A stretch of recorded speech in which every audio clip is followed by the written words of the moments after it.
बिस्मिल्लाहिर्रहमानिर्रहीम। अस्सलाम वालेकुम नाज़रीन, पॉडकास्ट स्पोर्ट्स गपशप विद जुनैद खलील नैनीताल वाला। मैं हूं आपका मेज़बान डॉक्टर बुलंद इकबाल। मेरे साथ मौजूद हैं group managing director मेडिकैम group of companies, veteran cricketer और क्रिकेट एनालिस्ट जुनैद खलील नैनीताल वाला साहब। अस्सलाम वालेकुम सर। वालेकुम सलाम। सर खुश आमदीद कहते हैं। बहुत बहुत शुक्रिया प्रोग्राम के लिए सर, आपने वक्त निकाला।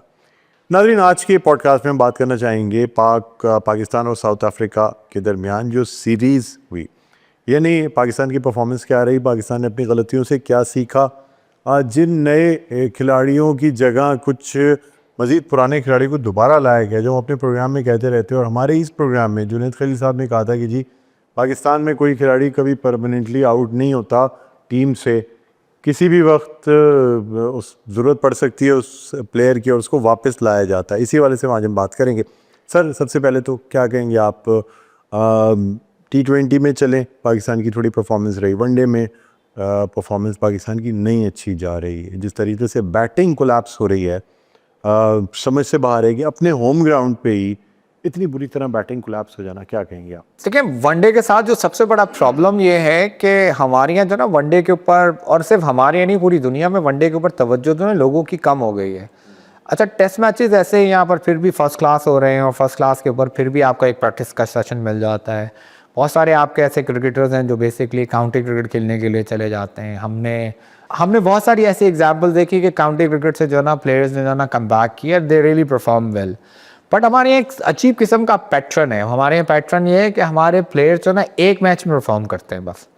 अब आप हिस्ट्री जाके देखें, हमने इंग्लैंड आई पाकिस्तान, उससे पहले आपका ऑस्ट्रेलिया आई। हर एक प्लेयर ने ना एक एक मैचेस में एक एक जो ना वो रन बनाए हुए हैं। और जो टेस्ट क्रिकेट की मैं बात कर रहा हूँ, और हमें our too much rely on only two bowlers. आपका जो हमारे वेटरन बॉलर्स हैं, जिन जो अनकरीब जो ना, शाहीन तो देखिए ना, वनडे के तो कप्तान ही है वो। तो ये भी कहा जा रहा है कि चलें बाकी बॉलर्स को तो आप रेस्ट करा सकते हैं, कप्तान को तो रेस्ट नहीं करा सकते।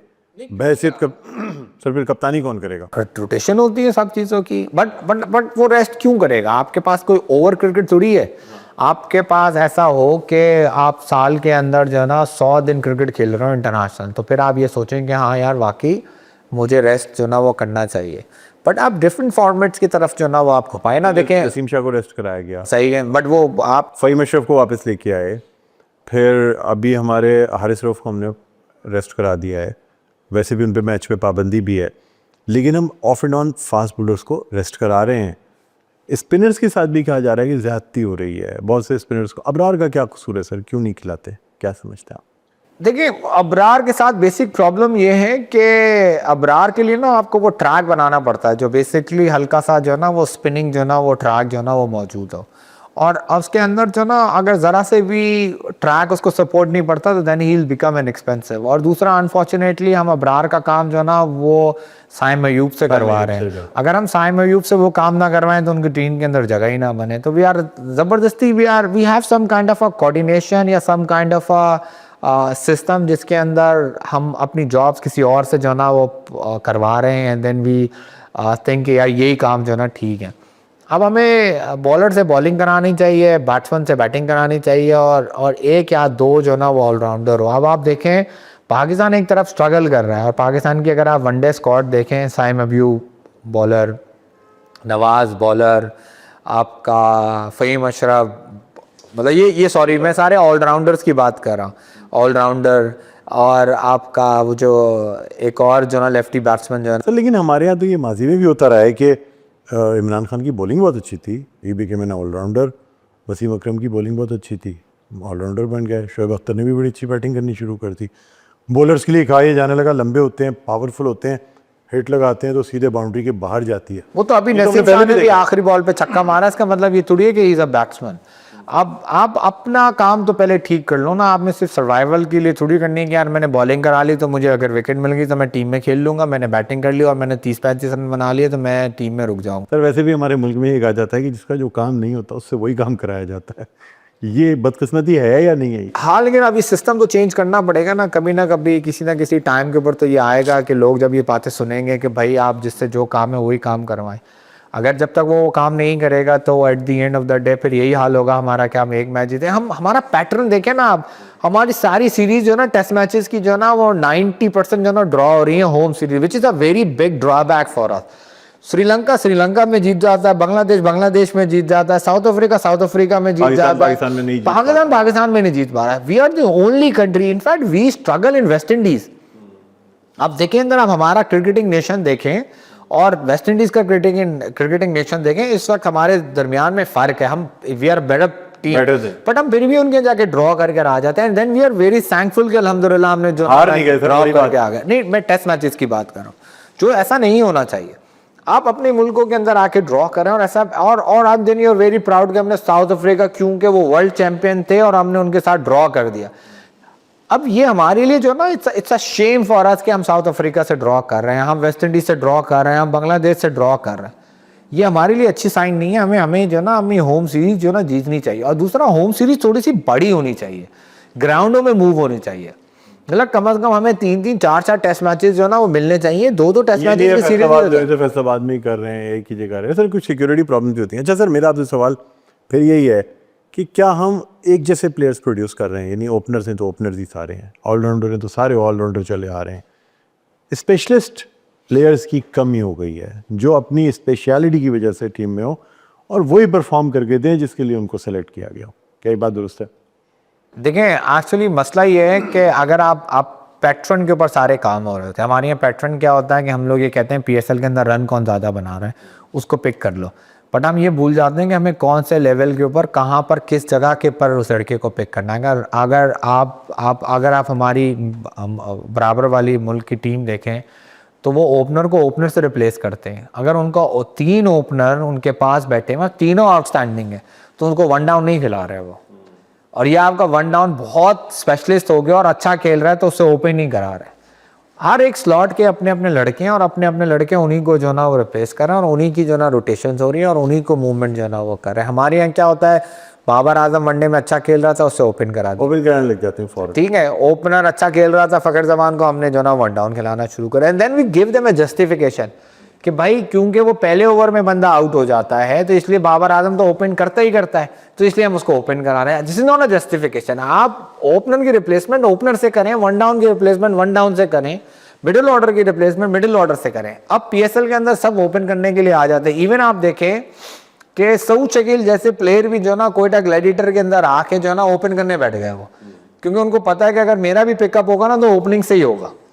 अब सारी जिंदगी मिडिल ऑर्डर खेला है, बट अब वो ओपन करने के लिए पाकिस्तान में क्या ओपनिंग स्लॉट ओपनर को ही दिया जाता है? रन मिलते हैं ना, रन बन जाते हैं, क्योंकि हमारे यहाँ बैटिंग ट्रैक्स होते हैं, हमारे यहाँ मौका ज़्यादा होता है, हमारे यहाँ दूसरों से गलतियाँ कराने के जो ना चांसेस ज़्यादा होते हैं, स्लॉट बड़ी मिल जाती है, बहुत ज़्यादा प्रेशर नहीं आता कि अगर लेट्स से आपने 200 समथिंग रन चेस करना, आपको पता है मैं नहीं करूँगा, मेरा सामने वाला कर लेगा। 30-35 रन भी बना लिए जाए ना तो एक अच्छा स्कोर माना जाता है। अगर ओपनर 30-35 रन बनाए और मिडिल ऑर्डर बैट्समैन 30-35 रन बनाए तो आप कंपेयर 30-35 रन ना करें, पोजीशन के ऊपर कंपेयर करें।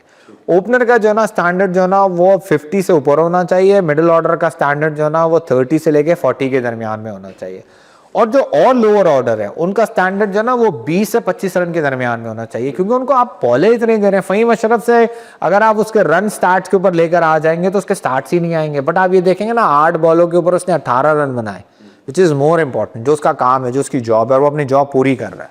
ठीक। और जैसे मुख्तलिफ ममालिक में पिचेस बनाई जाती हैं टीम को देखते हुए, जब हम होम ग्राउंड में पिचेस बनाते हैं तो हम अपने पास देखते हैं हमारे पास क्या स्पेशलिस्ट्स हैं और किस चीज़ की स्पेशलाइजेशन मौजूद है, उस हिसाब से ट्रैक तैयार करते हैं ताकि हमारी टीम को फ़ायदा हो। हम अपने ही मुल्क में मैच खेलते हुए पिच के हिसाब से टीम नहीं सेलेक्ट कर पाते। ये कैसा सिनेरियो है सर? देखिए, दुनिया में ना हर जगह जो ना होम एडवांटेज जो ना वो लिया जाता है। पाकिस्तान तकरीबन पिछले 15 साल से जो ना कहीं भी जो ना होम एडवांटेज की तरफ नहीं गया। एक ज़माना ऐसा था जहाँ पर हमें यूई में जाके खेलना पड़ता था, तो वो हमारा होम ग्राउंड्स नहीं होते थे। फिर जब हम वापस आए तो हमारे यहाँ जो पिचेस हैं वो हमारे प्लेयर्स के हिसाब से नहीं बनाई जाती। मुझे वाकई समझ नहीं आता कि हमारे पास किस चीज़ की कमी है। क्या हमारे पास अच्छे क्रिएटर्स नहीं है? अगर अच्छे क्रिएटर्स नहीं है तो अच्छे क्रिएटर्स मंगवाने चाहिए, बनवाने चाहिए, उनकी ट्रेनिंग करानी चाहिए। करोड़ों रुपए की पिच खरीदते हैं बाहर से, और पिच खरीद मतलब बनवाना आना चाहिए ना आपको पिच। तो वो उनसे बनवाएं आप, उन और नहीं आ रहा तो उनको बाहर भेजें, उनकी ट्रेनिंग कराएं, उनको वापस लेकर आएं।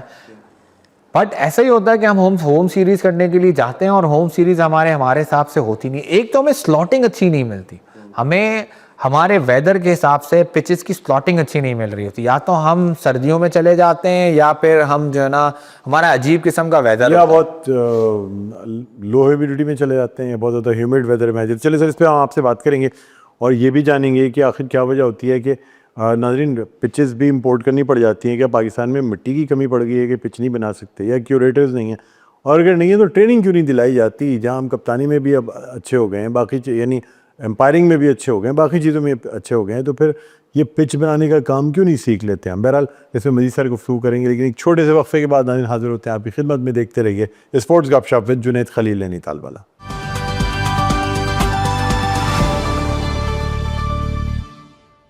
जी नाज़रीन, वेलकम बैक। एक दफ़ा फिर आपको खुशामदीद कहते हैं स्पोर्ट्स गपशप विद जुनैद खलील नैनीताल वाला। मेरे साथ मौजूद हैं जुनैद खलील साहब, वेटरन क्रिकेटर हैं, क्रिकेट एनालिस्ट हैं, ग्रुप मैनेजिंग डायरेक्टर हैं मेडिकैम ग्रुप ऑफ कंपनीज़ के। ब्रेक पे जाने से पहले नाज़रीन बात हो रही थी कि पिचेस जो बनाई जाती हैं आखिर क्या वजह है, हम क्यों अपनी होम ग्राउंड की होम ट्रैक्स का फ़ायदा नहीं उठा पाते, और मेहमान टीम जो है ना वो फ़ायदा ले जाती है, वो उन पिचेस को रीड कर लेती है जो हम अपनी बनाई हुई पिचेस को नहीं रीड कर पाते। सर आप क्या कहते हैं? कहा जाता है कि कोई भी जब पिच नई बनाई जाती है तो उसका मॉइस्चर या उसकी सॉफ्टनेस जो है ना वो फास्ट बॉलर्स को फ़ायदा देती है। जैसे जैसे वक्त गुजरता जाता है पिच हार्ड हो जाती है, वही पिच स्पिनर्स के लिए एक बड़ा ज़बरदस्त बन जाती है।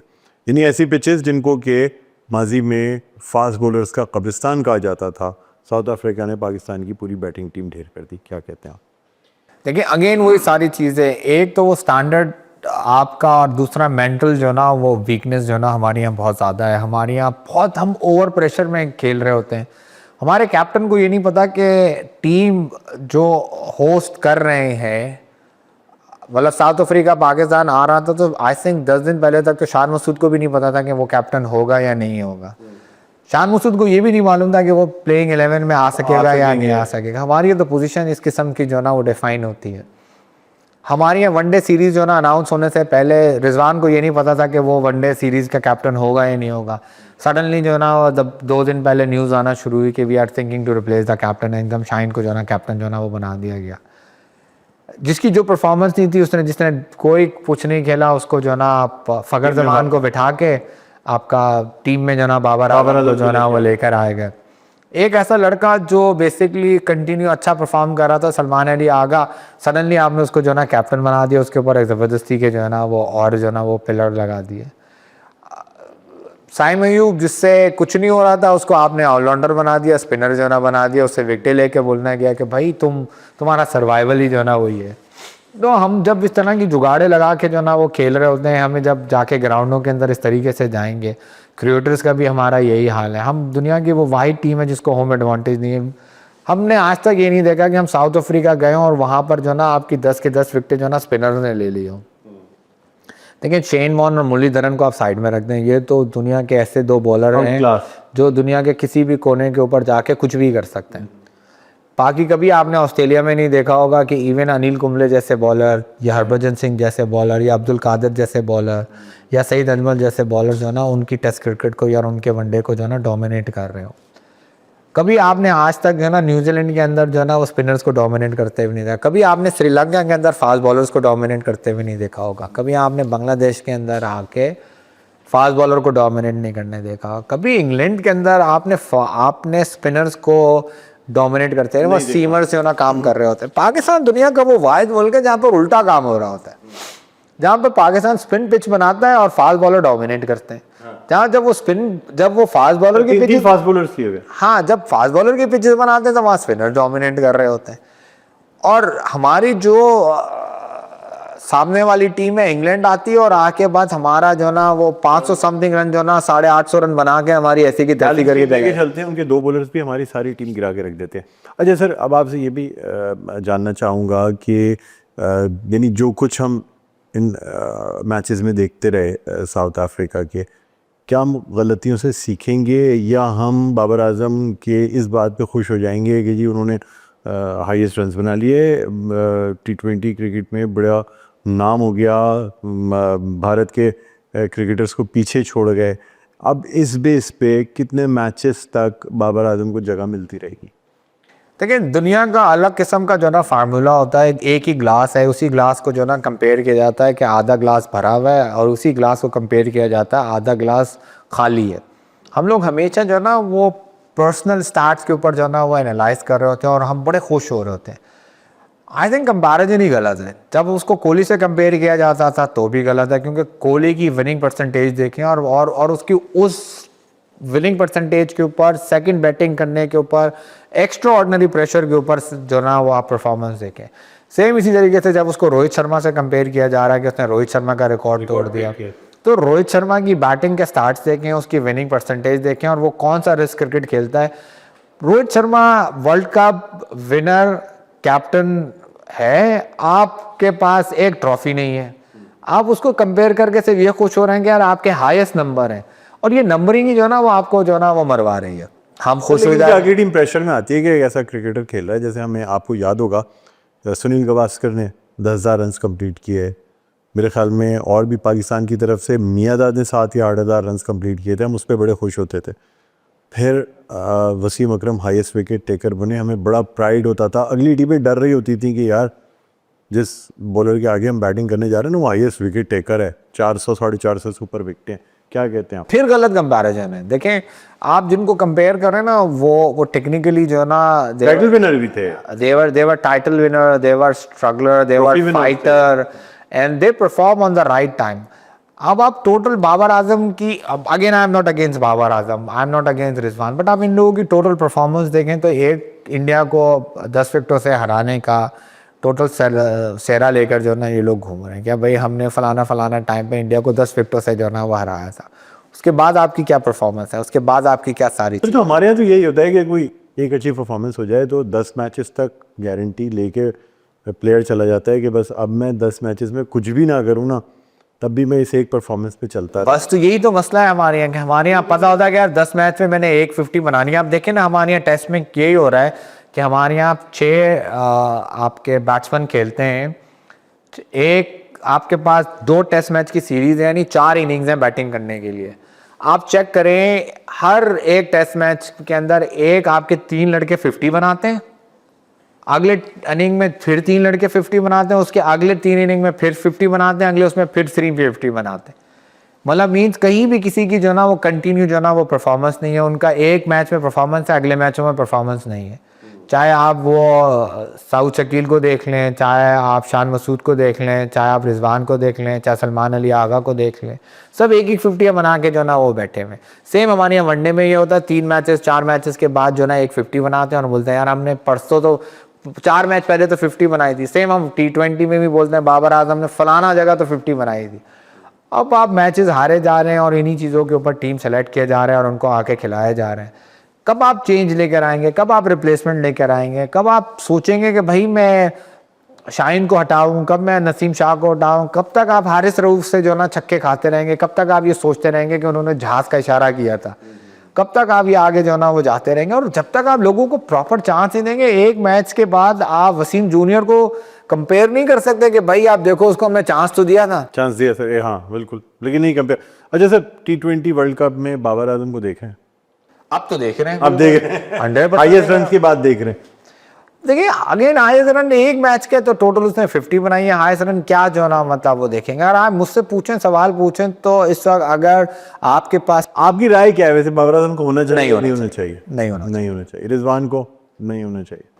हमें कोई बेहतर अब विकेट कीपर ढूंढना चाहिए। अब जैसे अभी हमने देखा कि लास्ट T20 में उन्होंने साहबजादा फरहान से भी कीपरिंग कराई है और साथ साथ जो है ना वो आपका उस्मान खान से भी कीपरिंग कराई है, which is again a very big question mark कि भाई keeper has to be specialist, stable होना चाहिए, स्टेबल होना चाहिए। अब रिजवान के साथ प्रॉब्लम ये है कि अगर आप रिजवान को खिलाते हैं तो वो लोअर डाउन खेल नहीं सकता, क्योंकि वो उसके अंदर वो वाली बात नहीं है कि वो आके लोअर डाउन आके टक टक टक टक टक जो ना वो छक्के जो ना चौके जो ना मार सके, क्योंकि 18 बॉलों के ऊपर वो 35-40 रन नहीं बना सकता। ऊपर आपके पास जो है ना उसको बना खिलाने की जगह नहीं है, क्योंकि साहबजादा फरहान, साइम अयूब और ऑफकोर्स अब आप बाबर आजम को भी खिलाएंगे तो आपको उस्मान खान को मैच्योर करना पड़ेगा, या फिर आपको कोई ऐसा कीपर खिलाना पड़ेगा जो बेसिकली लोअर डाउन में भी आके आपके लिए रन बना सके। सर हम बॉलर्स में क्या करेंगे?